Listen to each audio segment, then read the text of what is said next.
Okay. Yeah. Hello? Yeah, it works. What? Okay, you can start now, Christian. So today we're going to do the knight and bishop checkmate, where this position you could get in your games, and if you don't know the technique, you could draw this position, but if you know the technique, this will be quite easy to win. So it's just like the bishop and bishop checkmate. If you have watched that on our channel, basically you want to get the king to like kind of the sides. Since this is a light squared bishop, you mainly want it in like one of the light squares, h1 or a8.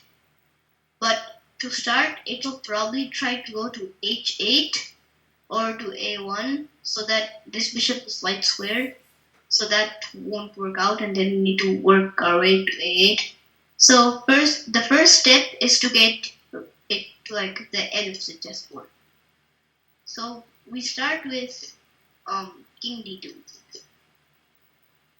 So king d4, and now we can play bishop d3, just making sure the king like can't go to any of these squares. So now the king has to go back. So let's say the king goes to d5. Now we also bring our knight to stop the king from going to e5. So let's see if the king goes to c5. We play bishop e4 to kind of stop the king from going to d5 and escaping this way. And now the king probably go to c4, and now we can go to c2. And as you see, we built a wall,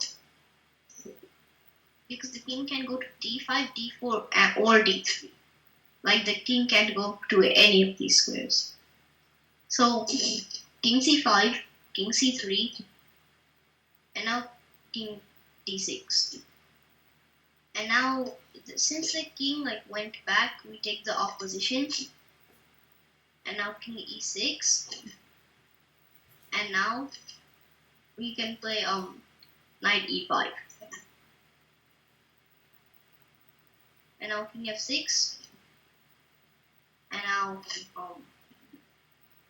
knight d3.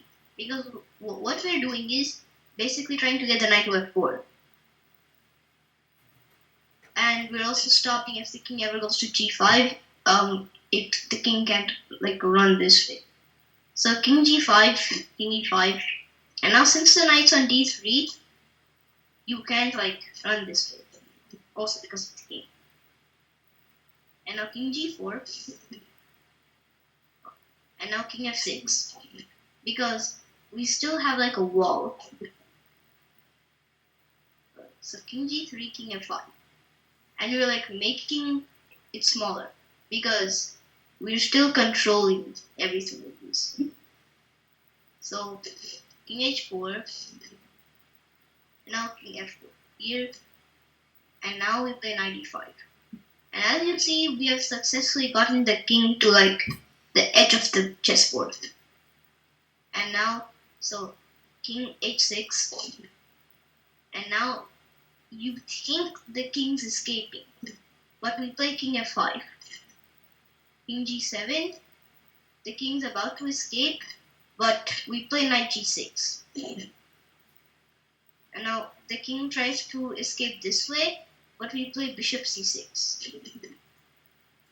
And now king g7, king g5, king f7. And now basically we can play a waiting move. And why can we play waiting move in this position, Krish?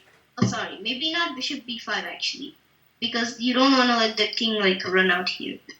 So we're controlling like these two squares, right? So we don't want to let the king come here.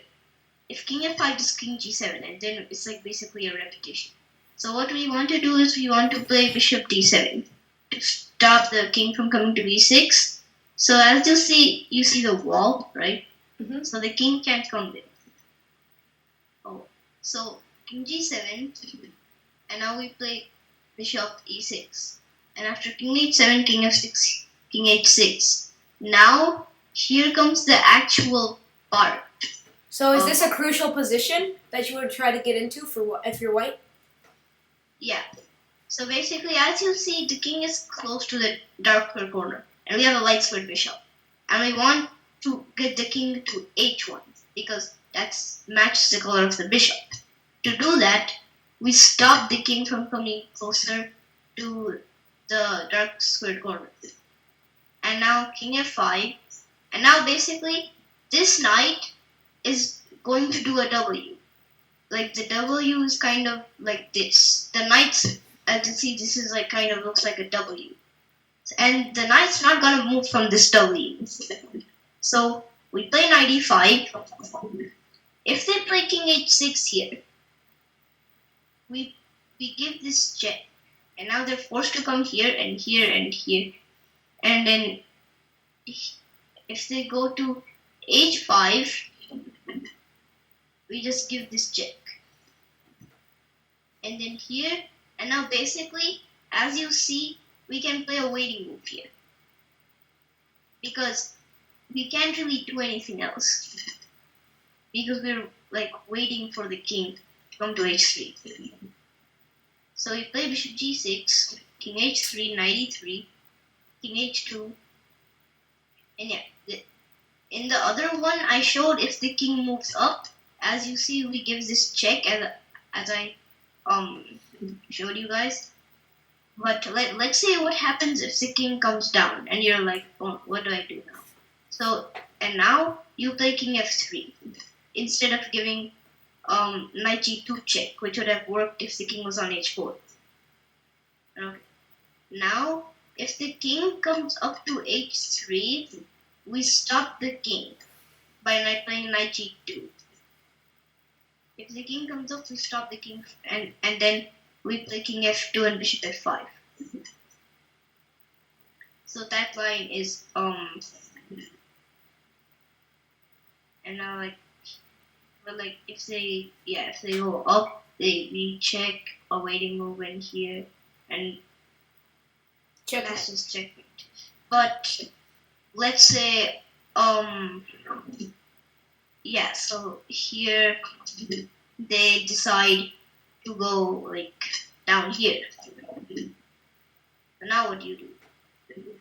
So you play this move king g3, taking the opposition. As you see, the king can't go to f1 because of the knight.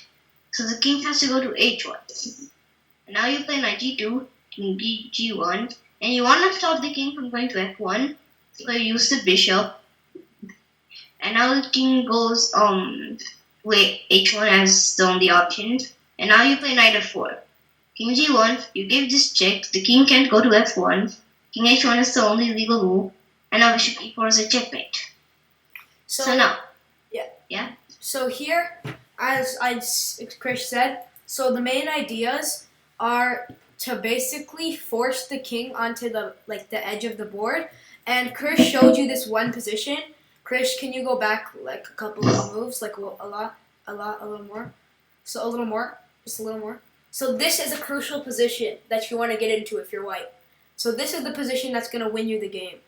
And as Chris showed you, use your technique to force the king to go to h1 or a8 if you have a light squared bishop, or h8 or a1 if you have a dark squared bishop.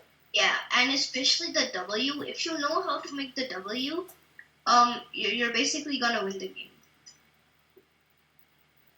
Anyways, thank you guys for watching. I hope you found this helpful. Remember to like, subscribe to our channel, and check out our other videos. Thank you. Bye.